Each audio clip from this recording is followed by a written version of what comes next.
సాధారణంగా ఒక సినిమాలోని తమ క్యారెక్టర్కి తగినట్లు రెడీ కావడానికి హీరోలు చాలా టైం కేటాయిస్తూ ఉంటారు. క్యారెక్టర్ ఎలా మాట్లాడుతుంది, ఎలా ప్రవర్తిస్తుంది, ఎలా కనిపిస్తుంది, ఇలా అన్ని విషయాలు తెలుసుకుంటూ ఉంటారు.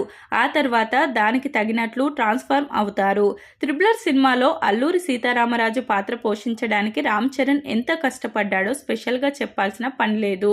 ఇక పుష్ప సినిమాలో కూలీ స్మగ్లర్గా కనిపించడానికి అల్లు అర్జున్ కూడా చాలా శ్రమ తీసుకున్నారు. వీరితో పాటు మరో ముగ్గురు హీరోలు తమ సినిమాలోని పాత్రలకు తగినట్లుగా తయారు కావడానికి చాలా నెలలు కష్టపడ్డారు. వాళ్ళు ఎవరు, ఆ పాత్రలేవో ఇప్పుడు తెలుసుకుందాం. నాగ చైతన్య వాస్తవ సంఘటనల ఆధారంగా తండేల్ సినిమా రూపొందుతున్న సంగతి తెలిసిందే.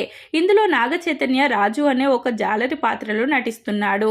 అతని లవర్ సత్యగా సాయి పల్లవి యాక్ట్ చేస్తుంది. అయితే జాలరి పాత్రకు తగినట్లుగా ఉండడానికి నాగ చైతన్య ఏకంగా 9 నెలల పాటు కష్టపడ్డారట. అంతేకాదు ఈ 9 నెలల్లో చిత్తూరు యాస కూడా నేర్చుకున్నట్లు తెలుస్తుంది.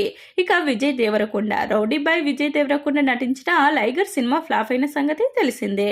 కానీ ఈ సినిమాలోని లైగర్ బలరాం అగర్వాల్, శాశ్వత్ అగర్వాల్ వంటి డ్యూయల్ రోల్స్ పోషించడానికి విజయ్ చాలానే కష్టపడ్డాడు. ఇందులో ఒక MMA ఫైటర్ గా విజయ్ కనిపించి మెప్పించారు. ఈ సినిమాలో అతడి బాడీ ప్రొఫెషనల్ ఫైటర్ లాగానే కనిపిస్తుంది. ఆ బాడీ కోసం విజయ్ ఏకంగా 1 సంవత్సరం 6 నెలలు కష్టపడ్డారు. అయితే అతని కష్టం మొత్తం వృధా అయిపోయింది. ఈ సినిమా పెట్టిన పెట్టుబడుల్లో సగం కూడా డబ్బులు వసూలు చేయలేకపోయింది.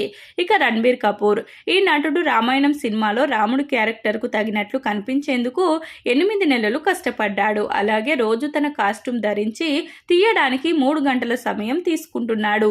ఈ మూవీలో సాయి పల్లవి కూడా నటిస్తుంది. ఇది హిట్ అయితే భారతదేశ వ్యాప్తంగా వీరిద్దరికీ మంచి పేరు వచ్చే అవకాశం ఉంటుంది.